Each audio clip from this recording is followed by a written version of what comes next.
Камчы Көлбаев бажы кызматынын төрагасынын мурдагы орун басары Райымбек Матраимов менен да жакшы мамиледе болгон дешет. Матраимов өзү узак жылдар иштеген бажы тармагында коррупциялык схеманы негиздеп, анын арты менен эбегейсиз байлык топтогон. Ал эл алдына көп чыга бербеген, дайыма көмүскөдө иш жүргүзгөн адам эле. Матраимов кызматтан кеткени менен анын схемасы адамдары бажыдан кеткен эмес. Көлбаев Матраимов достугу Кыргызстанда криминал менен коррупция терең байланышта дегендин анык далили болчу. Алар эч кимдин алы жеткис чоң күчкө айланып, 2020-жылдагы жыйынтыгы жокко чыгарган парламенттик шайлоого Мекеним Кыргызстан партиясын алып чыгышкан эле.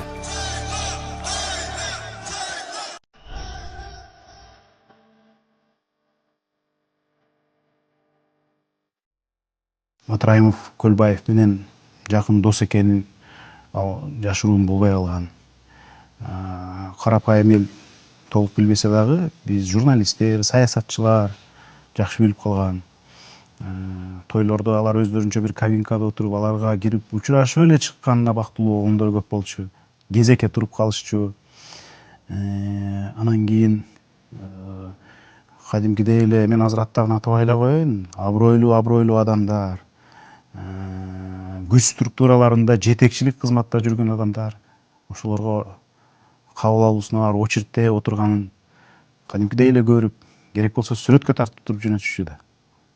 Билдирбейчи. Мен аябай таң калчумун. Булар ушундай ширелишип, достошуп, анын негизинде мындай ошол күч менен чоң мыйзамсыз иштер жасап жүрүшкөн. Мамилеси абдан жакшы болчу экен. Абдан жакшы болчу экен. Көп бизнестери орток болчу алардын. Алардын жеке эле бул Кыргызстандагы эмес, Европадагы, Дубайдагы ушундай бизнестери орток болчу да. Саясатта бириктирчү, мисалы үчүнчү. Анан бизнес негизичи, анан баягы өздөрүнүн мисалы кишисин алып келип, бийликке айтканда, анан ошол аркылуу кайра башкарып, кайра эле баягы жанагындай киреше түшүп аткан жерлерин кирешесин чүрүп, армиясын калыңдатып кете берүү болчу. Башка эмне кызыкчылык? Мындай байлык менен эле бийлик да. Эки эле кызыкчылык биякта. Шайлоолордо криминал кандай таасир эткенин билебиз. Керек болсо ар бир шайлоочуга чейин басым кылып. Булар өлкөнүн уже колго алып коюшту. Булар эми алымсынбай ошо биз өзүбүздөн президент болот деп калган. Сен жөн эле мындай тырбалаңдай бербечи деген эмелерди айтышат эле. Ошол анан Кыргызстан баягы же бар же жоктун чегинде турганын мен ушинтип айтып бере алам да.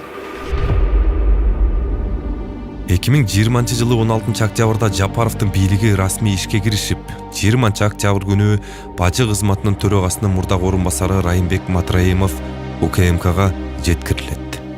Ага коррупция беренеси боюнча айып тагылган. 22 октябрда атайын кызмат Камчы Көлбаевди кармап, ал кылмыштуу топту түзүү жана ага катышуу, кылмыштуу кирештерди адалдоо беренелери боюнча шектелип жатканын кабарлаган. Журналисттер бажыда коррупция боюнча фактыларды ачык айкын көрсөтүп, табакка салып сунганга карабастан мурдагы президент факты жоктурбайбы деп эле четке кагып койгон да. Анан ага кошул ташыл шайлоодогу адилетсиздик ошол коррупционерлердин каратып туруп бийликке келип алышы, мындай элдин пикирине, ошол кашкайган фактыларга түкүрүп да койбостон бийликке келип алышы элди нааразы кылып, мындай түп көтөргөн да. Анан ошонун негизинде бийлик алмашып, элдин суроо талабын билген Садыр Жапаров ошо Райым миллион камалат деп так кесе айтканы эсимде. Башка 100 000 деген адам сыяктуу эле мен дагы ишенгем. Райым миллион камалат. Мен азыр толук кандуу ишке кирише элекмин. Киришкенден кийин камалат. Анан бир топ убакыт өткөндөн кийин чынында эле ал киши камакка алынды. Бирок бир аз акча төлөп туруп эле анан чыгып кетти. Анан мен кадимкидей көңүлүм калды. Президент менен Садыр Жапаров менен мурда кийин мындай тааныш элем да, байланышып сүйлөшүп калчубуз. Анан мен өзүмдүн агама таарынгандай капа болдум да. Кантип эле ушундай нерсени көрүп туруп, канча уурдалганын билип туруп эле ушундай кылат депчи. Чындыгында эле Матраимов камакка алынбай, кийин сотто күнөөсүн мойнуна алып, мамлекетке 2 миллиард сом төгүп берген. Матраимовго салыштырмалуу Камчы Көлбаев 5 айдай абакта отурду. 2021 жылы 2 мартта Бишкек шаардык соту эч жакка чыкпоо тил каты менен бошоткон. Атайын кызмат 250 миллион сомдон ашуун кылмыштуу кирешилерди адалдоо боюнча иштин алкагында Көлбаев мамлекетке 50 миллион сом төккөнүн, калган каражаты да кайтарыла турганын кабарлаган. Ошентип, Камчы Көлбаев менен Райымбек Матраимовдун 2020 жылдан кийин алгачкы кармалышы ушундай сценарий менен аяктаган. Бул окуялардан соң кызыктуу жолугушуу болуп өтөт. Матраимовдун кал эмес, Камчы Көлбаевка дагы Камчыбек Кыдыршаевичти алдырып келип, мен бир эскертейин, бир деп бир эмес 2 жолу эскерткеним бар. Болду, эми мындан ары неме кылбагыла, уурулук кылбагыла. Криминал деген токтош керек. Баягы заказной убийство деген болбош керек. Менин убагымда заказной убийство болбош керек деп. Мурда билесиңер да, заказной убийстволор боло берчү эмес беле. Атамбаевдин убагында деле болду, Бакиевдин убагында деле болду, айрыкча Бакиевдин убагында аябай катуу болбоду. Ошондой болбош керек деп. Анан бирок баары бир эле болуп кетти. Мен аларга эскерткеним криминалдардын арасында да болбосун деген. Мен ошондой өлтүрүү болбосун деген. Бирок тилекке каршы дөөчүн кызды Камчы Көлбаев ошо заказ берип, камалгандайын өлтүртүү иди да. Бир ушундай заказной убийство болду. Бул эми заказной убийство, муну эч кимден жашырып деле болбойт муну. Бул эми Көлбаевдин заказы менен болду. Президентибиз өзү чакырып, себеби ал кишиге көп жактан көптөгөн маалыматтар түшөт да. Ошо маалыматтарда терс маалыматтар түшкөн маалда, булардын дагы эле токтотпой атпайбы, айтканды укпай атпайбы. Мына бир жолу отуруп чыкты, төлөп чыкты, жана башка болду, токтобой атпайбы. Буларды чакырып туруп бир айтыш керек деп өзү чакырып туруп айткан. Мен ошол айткан жерде болгом. Ошол жерде президент айткан: "Эми жигиттер, акыл эсиңер бар. Мына бийлик алмашты. Биз деген ушу мамлекетибизге ак кызмат кылайлы деп атабыз. Силерди душман көрөйлү деген жерибиз жок. Ак кызмат кылайлы деп атабыз. Силер да бизге колуңардан келсе жардам бергиле, колуңардан келбесе бизге тоскоолдук кылбагыла" деп айтканы бар. Эгер мындан ары дагы ушундай кыла бере турган болсоңор, анда мыйзам чегинде катуу жазаңарды аласыңар. Мен силерге эскертип болгондо дагы ушу президент катары эскертип коёюн деп айтканын мен уккам. Жанда болгом да. Бирок алар ага көңүл бурбады. Алар ойлоду чамасычы. Эми бардык эле президенттер ушинтип сүйлөйт. Бардык эле президенттер ушинтип айтат, бирок ишке келгенде андай кылбайт деди да. Бирок алар ошол Садыр Нуркожоевичтин айткан сөзү менен кылган иши, дал келишин булар сезбей калышты да. Сезбей калышты. Мына ошонун негизинде алар кайрадан эле уланта беришти. Кайрадан эле кээ бир жерлерде ушуну көбөйтө беришти.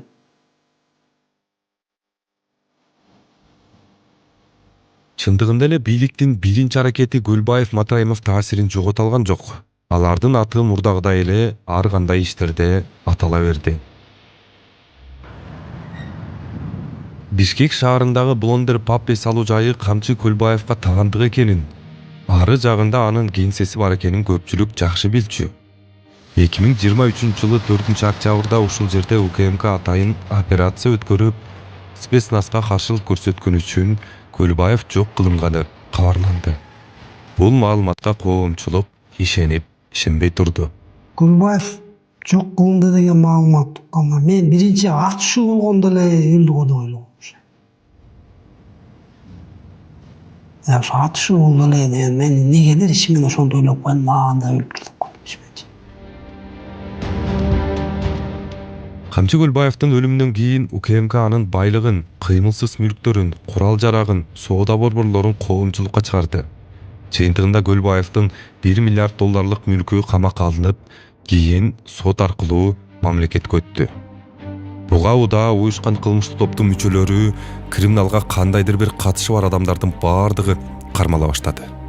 Алар кылмыштуу идеологиядан баш тартаарын, мындан кийин мыйзам менен жашай турганын билдиришти. Буга кошумча Көлбаев менен орток байлыгы, бир бизнеси бар адамдар да камалды.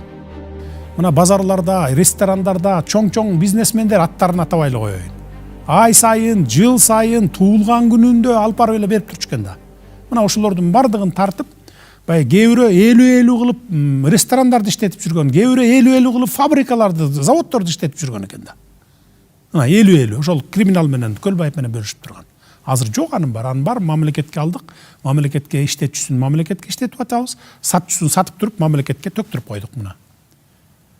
Жолдор курулуп атат, мектептер салынып атат, мамлекеттик ипотекалык компаниялар аркылуу үйлөр салынып, карапайым адамдарга берилип атат. Мына ошонун баары эле ушул акчалар, ушу жактан түшкөн акчалар. Кылмыш дүйнөсүндө жанагындай уурулуу деген ат менен, положение смотрящиймин деп жүргөн аттар менен жүргөндөр көпкө узабайт өзү негизи. Бул өзү жашоонун, турмуштун талабы ушундай өзү. Атайын кызмат тиешелүү органдар жарыялагандан кийин биз Көлбаевдин байлыгын, анын байланыштарын канчалык таасирдүү экенин бардыгыбыз көрдүк. Анан ушуларды эске алганда криминал менен күрөшүү, алар менен күрөшүп жаткандарга сизге же болбосо УКМКнын төрагасы Ташиевке кандайдыр бир коркунуч алып келиши мүмкүн беле ошол учурда? Эми ошол эле учурда эмес, азыр деле, келечекте деле коркунуч бар да. Эми анткени бул братский круг деген бул дүйнө жүзүндөгү мафиялардын ондугу да, десяткасы да. Булар биздин эле өлкөдө эмес, булар эми ушул 10 братский кругка кирген 10-15 мыйзамдагы уурулар дүйнө жүзү боюнча. Бул бир эле Кыргызстанда эмес. Анан бул коркунучу азыр мурда эле эмес, азыр деле эмес, келечекте деле болот. А биз аны ойлоп отура берсек, анда мындай тартипти орното албайт элек, мамлекетти мынчалык деңгээлге көтөрүп жеткизе албайт элек. Ошон үчүн жеке өз башыбызды ойлоп отура берсек, анда ийгиликке жетпейбиз. И мамлекетти да, элди дагы ийгиликке жеткизе албайбыз. Мен азыр ушуну айтып коеюн, биз үчүн ушундай бир убакыт келди, бир ушундай убакыт өзүнчө мындай не коет, неме болду да жанагыдай баары бир болуп калды. Мен бир гана максатты койдум, ушул эмени уюшкан кылмыштуу топту жок кылам деп. Ал эми өзүмдүн коопсуздугум, үй бүлөмдүн коопсуздугу, же жакындарым коопсуздугу, же болбосо дагы башка бир маселе мен үчүн баары бир болуп калды. Ушундай бир убакыттар келди, мага айтышты. Ай, эгер сен ушул бойдон азыр кете бере турган болсоң, эртең бийликти дагы оодарып салышы мүмкүн деп.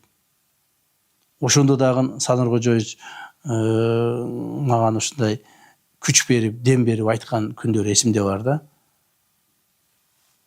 Коркпо досум, алдыга бара бер. Коркпо.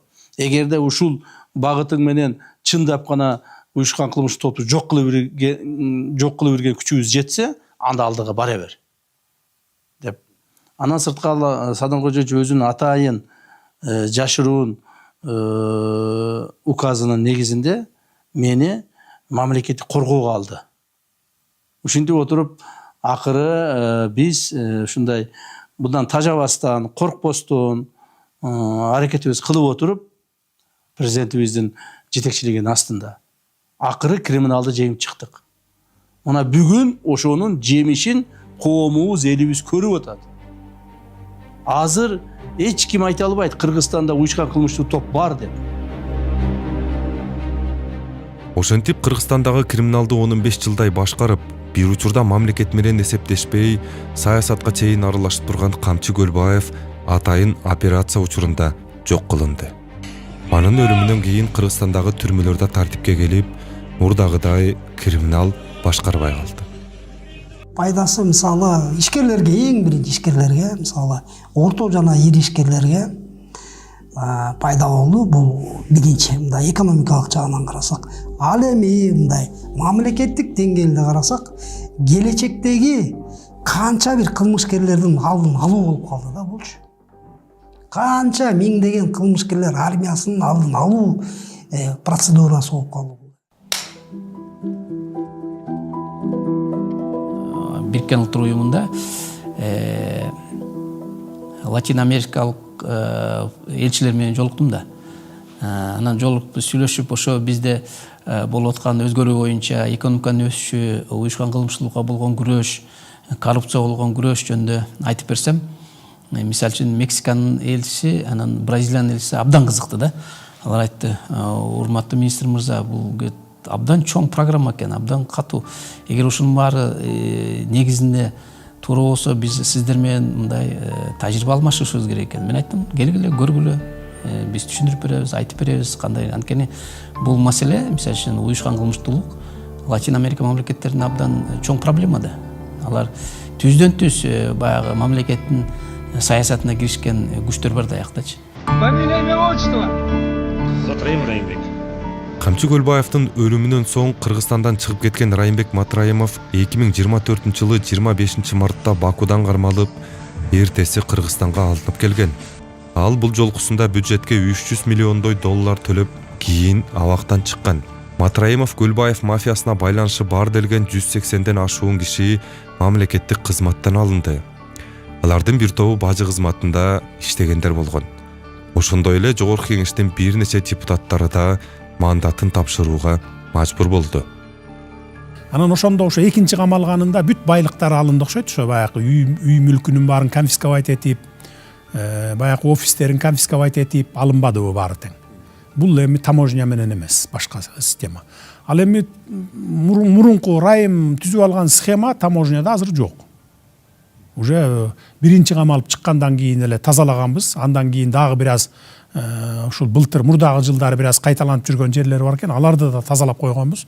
Азыр ошон үчүн мурда 35 миллиард акча чогултуп жүргөн болсо жылына, азыр 135 миллиард чогултуп атабыз. Ошо 100 миллиард доллар сом, 100 миллиард сом ошонун эсеби. Баягы схеманы тазалагандын эсеби да. Азыр андай схема жок. Бир эле Райым Матраимовдун өзүнөн, жеке өзүнөн эле, так, ошол бажы тармагында жасаган коррупциялык элементтеринен алынган сумманын өзү 23 миллиардтан ашты. 23 миллиардтан ашты. Мүлкүсү, акчасы жана башкасы, бир жолу кармалганы, эки жолу кармалганы, качып кетип, аны биз Бакудан алып келгенибиз, жана башкасы, ошентип отуруп бизде кийин 6 ай жатканы, ушинтип отуруп, ал 25 миллиардты мамлекетке төлөп коюп, аны чыгып кетти. Бул деген где-то бир 300 миллион тегерегиндеги доллар. Мына, пожалуйста. О результат. Райым Матраимов каякта, ал азыр ким, анын таасири канчалык десеңер, коом өзү жооп берет. Бүгүнкү күндө Райым Матраимовдун таасири кыргыз коомчулугунда нолго түштү. Жок болду. Бирок мен кийин түшүндүм. Бийликтин табияты, күрөш оор болбосун, алардын канчалык күчтүү экенин, ошол коррупционерлердин да, алар канчалык акчасы дагы, кубаты дагы көп экенин мен билет элем. Себеби дегенде алар акчасына гана эмес, криминалдар менен байланышып алып, криминалдарга таянып, абдан зор күч болуп, мындайча айтканда мафия болуп турушкан да. Анан ошону жеңиш, ошого каршы туруш журналисттердин эмес, бийликтин, керек болсо президент үчүн дагы оңой болбогонун мен кийин түшүндүм. Анткени кийин бийлик күчүнө кирип, тийиштүү жерге ишенимдүү баягындай таза адамдарын коюп, анан кийин акыр аягы ынандырарлык жыйынтык болбодубу? мен анда ошо билдирүү жасап айткам да прецедент болду депчи. Негизи 2020 жылдан бери коррупция менен күрөштөн мүлк каражат түрүндө мамлекетке 300 миллиард сомдон ашык түшкөнү расмий айтылды. Бул сумма улам жаңыланып жатат. Мамлекетке 1000ден ашык завод, фабрика, ар кандай мекемелер, буга кошумча 30 000 гектардан ашык жер да кайтарылган. Соңку 5 жылда коррупцияга айыпталып камалган азыркы жана мурдагы жетекчилер, министрлер, депутаттар, мамлекеттик кызматкерлердин саны да көп болду. Алардын бир тобу келтирилген чыгымды мамлекетке төгүп, ошол эле учурда реалдуу жазадан кутулуп келген. Эми мен жаңы ишке киришкен мезгилде билесиңер да 20 жылга чейин кандай коррупция болуп келгенин. Ошол эле коррупция уланып аткан. Анан 21-жылы биз ишке киришкенден баштап эле коррупция менен күрөшө баштадык. Биздин эле өлкөдө эмес, дүйнө жүзүндө бар коррупция. Ар бир өлкөдө бар. Бирок деңгээли бирөөнүкү орточо, бирөөнүкү жогору, бирөөнүкү ылдый. Биз ошо эң ылдыйкы деңгээлге жеткиришибиз керек. Муну мен бардык жетекчилерге айтып, айрыкча ушу күч органдарына, Камчыбек Кыдыршаевичке, Улан Омокановичке, Максат Мырзага, ген прокурорго баарына айтып келатам. Только коррупция менен күрөшкүлө. Өзүңөр урдабагыла, башкаларды урдатпагыла деп. Мына ошондо казына толот. 100% жок кыла албасак дагы биз уровенин ылдыйлаттык. Деңгээлин ылдыйлаттык, ошон үчүн биздин казынабыз толуп атат. Мисалы, таможнядагы коррупцияны алалы. Мурда биз келгенге чейин 30, эң көп болсо 35 миллиард акча чогулчу сом. Азыр 135 миллиард акча чогултуп атабыз. Демек, эмне мурдакы 100 миллиард ар кимдин чөнтөгүнө тарап жүргөн дал акча. Азыр түздөн түз келип бюджетке түшүп атат. Ошол сыяктуу салык эле, салык дагы. Бир жылда бир мисалы чоң ресторан, укмуш ресторандар бир примерно бир 30 000 доллар, 30 000 сомду төлөп коюп жүрүшкөн. Азыр 3 миллион сом төлөп атат. Айырма барбы, жокпу?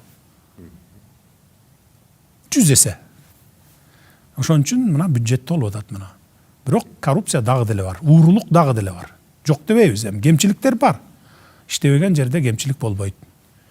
Анан адам деген адам экен, пендечилик деген бар, баягы билбей калабы, көрүнбөй калабы, ушу бойдон жабылып калабы деп уурдай койгондор 1 жыл болобу, 2 жыл болобу акыры чыгып атат. Чыгып кайра 10 эсе кайтарып, өзү камалып, анан эптеп септеп кайра чыгып атат мынакей. Ушу камалгандардын арасында сиздин мындан тышкары УКМКнын төрагасы Камчыбек Ташиевдин дагы бажасы болду, сиздин тууганыңыз болду. Бул ушул өзү дагы аябайм деген белги деп түшүнсөк болобу?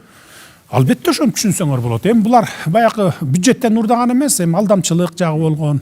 Анткени губернатор кылам деп туруп бир дос балдары алып келип, мына ушуну губернатор кыла коелу, 250 000 доллар берип атат десе, ошону алып алып губернатор кылабыз сени деп. Анан эми ал маган келип алып, моуну губернатор кылчы деп айта албайт да алар. Айта албайт. Баягы бирөөлөр аркылуу аракет кылса керек да, ушуну губернатор кылалы, эми акчасын алып койдук эле деп. Ал мага жетип калды ал информация, маалымат. Жетип калгандан айттым, тиешелүүлөрдүн бардыгын камагыла дагы акчасын кайтарып алып берип койгула деп. 1 жыл жаттыбы, канча жыл жатты билбейм, кайтарып берип анан чыкты окшойт, мен ага көңүл деле бурган жокмун. Камчыбек Кыдыршаевичтики ал баягы бажы боюнча тоже бир тууган бажасы, улуу бажасы экен, же кичүү бажасы, улуу бажасы го дейм. Бир тууган улуу бажасы. Бажы боюнча бир төкпөй кеткен акчалар бар экен, ошол боюнча камалып, толук төгүп, анан кийин бошоп чыкты мына. Дагы кече күнкө эле мына силерге маалымат жеткен жок окшойт. Бир тууган агасынын баласын. Бир тууган агасынын баласы гайлердиби же гайини го деди го дейм. Барып бир дос баласынын маселесин чечем деп бир аз урушуп чекелешип кеткен окшойт. Аны да камап койду. Бүгүн азыр камакта жатат мына. Хулигандык үчүн. Так что бизде эч кимди аяйбыз деген нерсе жок. Эгерде биз тууганыбызды аяр берсек, тегерек башыбызды. Тегерек башы алындан өзлөрүнүн жакындарын аяй берет. Ошентип анда эч ким бул жерде баягыдай наказание албай калат, анан көбөп кетиши мүмкүн. Ошон үчүн эң жакындарыңды дагы баягындай жоопко тартып, наказать этип койсоң, анан кийин ошондо тартип болот, коррупция болбойт, уурулук болбойт.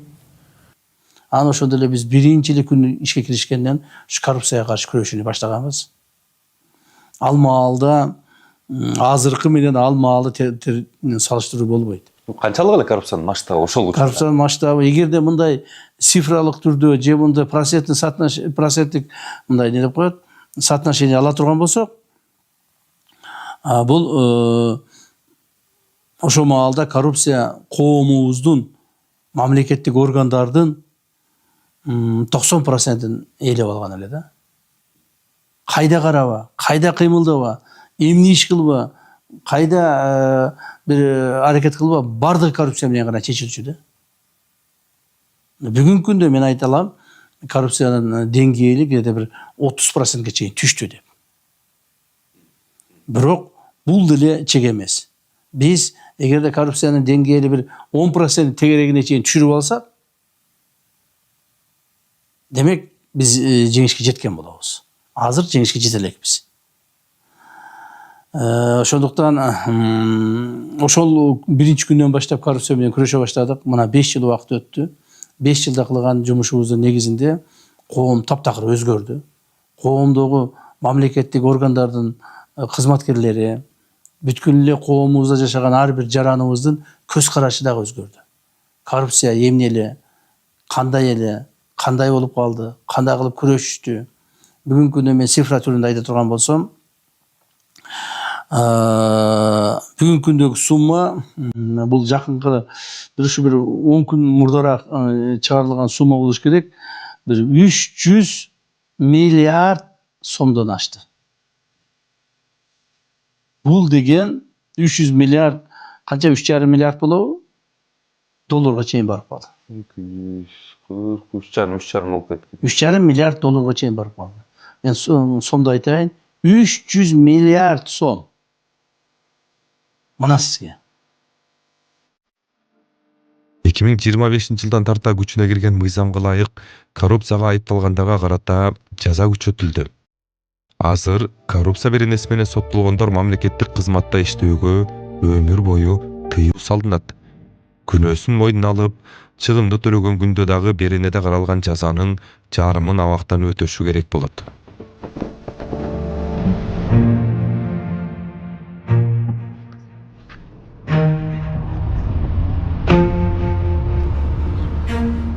Менимче ушул эмеде ойлосо керек да, бара мындай бир эмеге кетип, мындай аксакал статусуна кетип, анан бирок баары башкара берем депчи, мындайчы.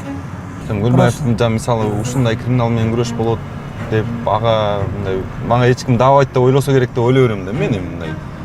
Ал жагы болушу мүмкүн. Себеп дегенде буга чейинки криминалдарга каршы күрөштө баягы Атамбаевдин учурунда жарыяланганда, Отунбаева башталып Атамбаевдин учурунда уланган күрөштө булар баягы Дубайга барып качып кетишип ошол жердечи.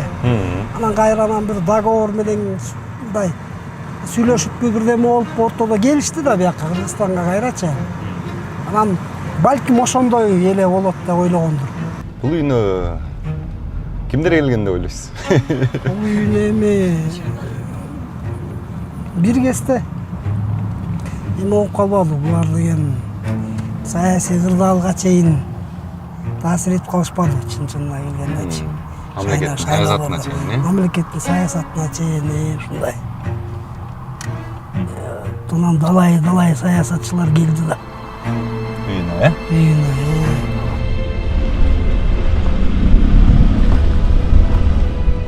Камчы Көлбаевдин Чолпон атадагы үйү соттун чечими менен конфискация болуп, азыр бул жерде бала бакча, маданият үйү жана балдар үчүн ар кандай ийримдер жайгашкан.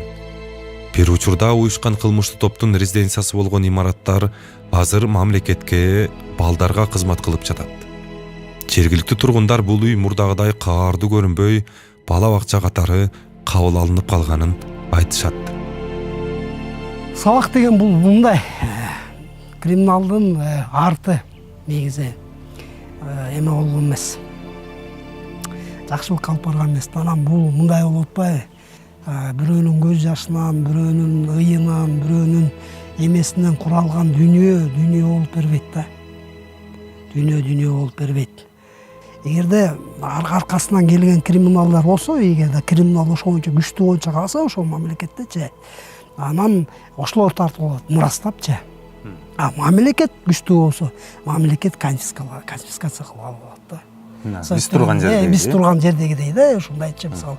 Мамлекет мунун баары баягы криминалдык жол менен келген акчаларга салынган мүлктөр болчу деп туруп, анан мамлекет конфискация кылып алат. ушундай да, жол акыры барып эле ошондой болот негизичи. Садик болгон туура эле. Эмне жетишпей атса, мисалы Чолпон атада кайсы нерсе жетишпей атса, ошого мамлекеттин балансына берилет да, ама мээли чечет да. Бизге мисалы бала бакча жетишпейт дейт. Балким бирөө китепкана кылабыз демектир, мисалы бала бакча жетишпейт деген эсебинен бала бакча кылышты. Бала бакча кылып ошоюнча бала бакча болсун берчи. 2020 жылдын 4-октябрындагы парламенттик шайлоодо Матраимовдор түптөп, Көлбаевдин уюшкан кылмыштуу тобу сүрөгөн Мекеним Кыргызстан партиясы жогорку кеңештен 45 мандат алмак. Эгерде ал шайлоонун жыйынтыгы жокко чыгып, бийликти алмашып кетпегенде кийинки президенттик шайлоо 2023 жылы өтмөк. Бардыгы Көлбаев Матраимов мафиясынын планы менен кетсе, анда Кыргызстандын келечеги кандай болмок? Жаңы келген бийлик учурундагы атайын операция маалында Көлбаев жок кылынбай, анын кылмыштуу империясы кыйрабаса, ал эми Матраимовдун эсепсиз байлыгы, мал-мүлкү мамлекетке өтпөй, мамлекеттик кызматтагы, парламенттеги байланыштары мурдагыдай жүрө берсе, эмне болмок? Менимче, бул суроонун жообун сиз жакшы билесиз.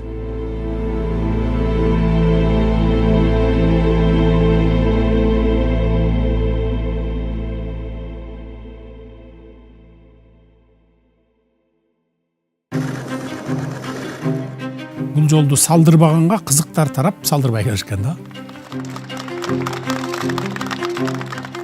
Бул бизди баягы океандын жээгиндеги өлкөлөргө теңей турган долбоор Кытай, Кыргызстан, Өзбекстан. Шавкат Миромович менен абдан мындай жакшы мамиледе, Владимир Владимирович Путин менен абдан жакшы мамиледе. 5 жылдын ичинде бул азык өсөсү 300 миллиард сом. Ушул экөө урушуп кетсе, анан бизге дагы бир күн тийип калар бекен деп ушинтип эле үмүт кылышып эле жүрүшпөдүбү? Бирок азыр деле ошо үмүт кылгандар бар. Эгерде сиз айтып аткан план менен кете турган болсо, 2030 жылы Кыргызстанды кандай көрөсүз? 2030 жылы